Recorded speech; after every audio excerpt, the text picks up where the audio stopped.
Susanna, and today I'm going to share some stories about books.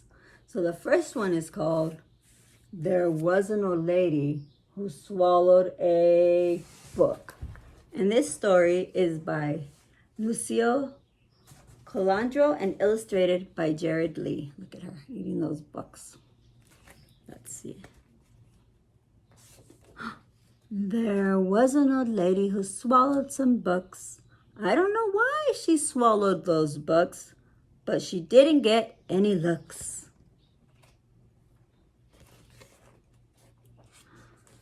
There was an old lady who swallowed a pen. She was happy again when she swallowed that pen.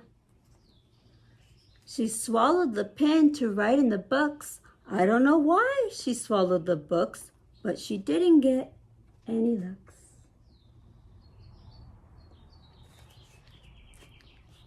There was an old lady who swallowed a pencil case. Without leaving a trace, she swallowed that pencil case.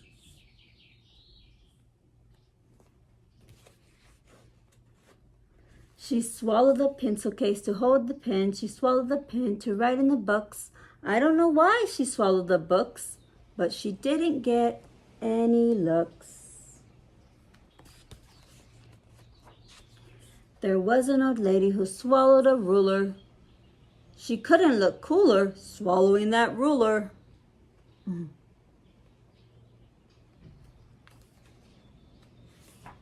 She swallowed the ruler to measure the pencil case. She swallowed the pencil case to hold the pen. She swallowed the pen to write in the books. I don't know why she swallowed the books, but she didn't get any looks. There was an old lady who swallowed a folder. She didn't feel any older when she swallowed the folder. She swallowed the folder to protect the ruler. She swallowed the ruler to measure the pencil case. She swallowed the pencil case to hold the pen. She swallowed the pen to write in the books. I don't know why she swallowed the books, but she didn't get any looks. Look at all that in her belly. There was an old lady who swallowed some chalk. She didn't balk when she swallowed the chalk. Oh no. She swallowed the chalk to decorate the folder. She swallowed the folder to protect the ruler. She swallowed the ruler to measure the pencil case. She swallowed the pencil case to hold the pen. She swallowed the pen to write in the books. I don't know why she swallowed the books, but she didn't get any looks. There was an old lady who swallowed a bag. She didn't brag when she swallowed the bag.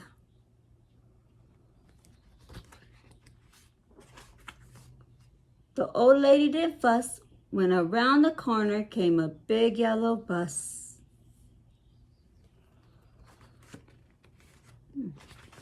She started to cheer, then she could not hold back, and out popped her brand new backpack. Have a great school year. She swallowed all that stuff for her brand new backpack. The books, and the pen, and the ruler, and the pencil case, and the folder, and the chalk. The end. My next book is called Bunny's Book Club. It's by Annie Silvestro and illustrated by Tajana May Weiss. See those animals reading books? Hope they don't swallow them like the little old lady.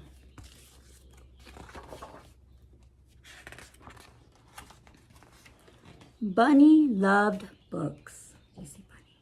It's right there. Watching them read a book. He'd loved them ever since he first heard the lady with the red glasses reading aloud outside the library. This lady with the red glasses. And Bunny's listening from the bush. As he listened, Bunny imagined himself climbing mountains, captaining a ship, ruling the kingdom. All those different books he heard about.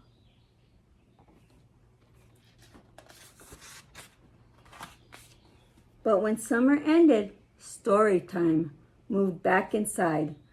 Bunny wasn't sure if animals were allowed in the library. Bunny was sure he couldn't live without books. Night after night, he could hardly sleep for wishing. He had to do something. So with a flashlight in his paws and hope in his heart, Bunny jumped out of bed and tiptoed through the dark.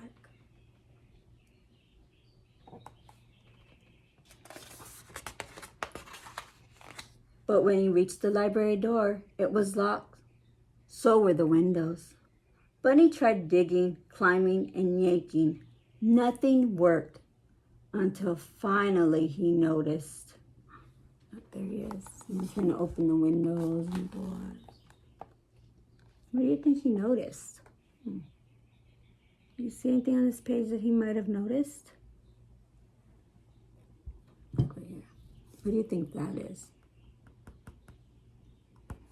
Let's find out. The book return.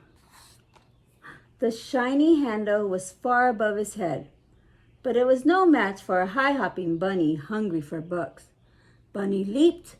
He clung to the bar, flung himself over, wiggled his cottontail through the slot. He landed inside with a thud. He went through the book return hole. It wasn't locked.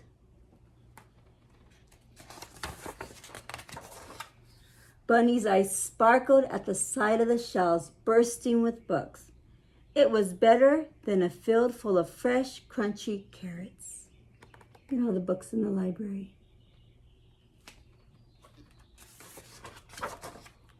Bunny didn't know where to start. He took a deep breath. It smelled as if he were wrapped inside the pages of his favorite books. He followed his nose to the adventure section. There he found stories about swashbucklers, sharks, and superheroes. Bunny greedily grabbed them all. Okay, he's looking at all the books, going crazy. He really loves books. His whiskers twitched with excitement.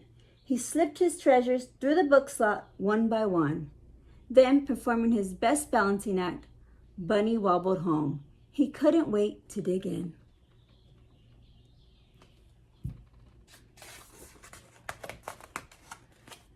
And so, Bunny returned to the library each night.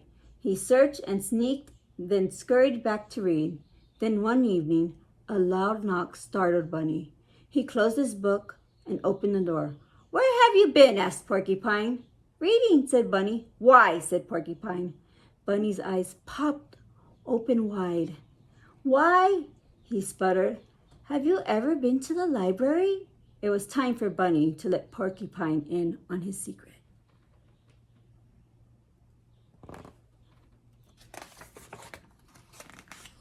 "Are you sure this is a good idea?" said Porcupine. "Calm your quills," said Bunny. "I'm too prickly. I'll never fit." Bunny pushed and shoved until pop went Porcupine. Bunny slipped in and flipped on his flashlight. "Whoa," said Porcupine. "I know," said Bunny.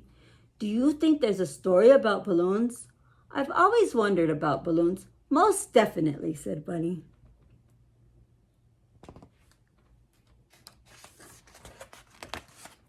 Sure enough, Porcupine found books on balloons and on deserts and dunes, on caterpillars and cocoons.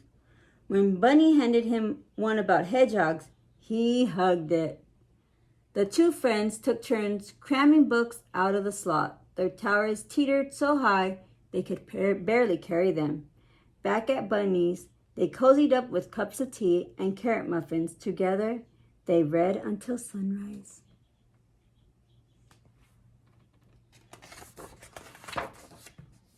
One night, Bear noticed the light on at Bunny's.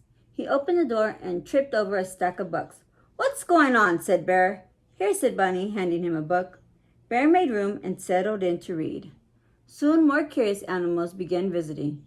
"Do you have any books about outer space?" said Bird. "Or about volcanoes?" said Mole. "I'd like a ghost story," said Mouse. "I think it's time for a field trip," said Bunny.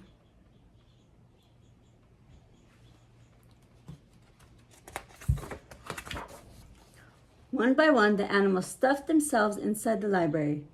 Bear caused a bit of a delay. They scattered about, sniffing the stacks, pawing over pages. Squirrel gathered stories about the circus. Raccoon nabbed one about outlaws and bandits. Frog found a fairy tale. No one heard the key in the front door. No one heard the clack, clack, clacking of footsteps. No one heard the light flick on. "What do we have here?" said the librarian. The animals looked up in shock. Bunny gasped. Porcupine gaped, and Bear groaned. "Follow me," she said. The animals marched slowly behind her. "We're done for," whispered Porcupine. All libraries have roasts," said the librarian sternly. Bunny's whiskers trembled. Porcupine's back bristled.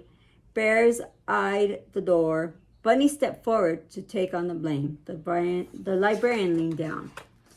"The first rule is every book lover must have one book. One of these," she said. She handed Bunny and his friends shiny new library cards. "Now you may borrow books," she said, smiling, "as long as you return them, of course." Bunny couldn't believe his ears. They could keep coming to the library? He beamed at his fellow readers. They bounced to the shelves. He picked the perfect book, and he proudly checked out the very first official selection. Bunny's Book Club. The end. They had fun in the library. Do you guys go to the library to get books? They have all kinds of books. Maybe when the library opens again, you guys can go get books. Some of your favorites, any kind you like to read. Well, my story time is over, but I'll see you guys again soon. Bye.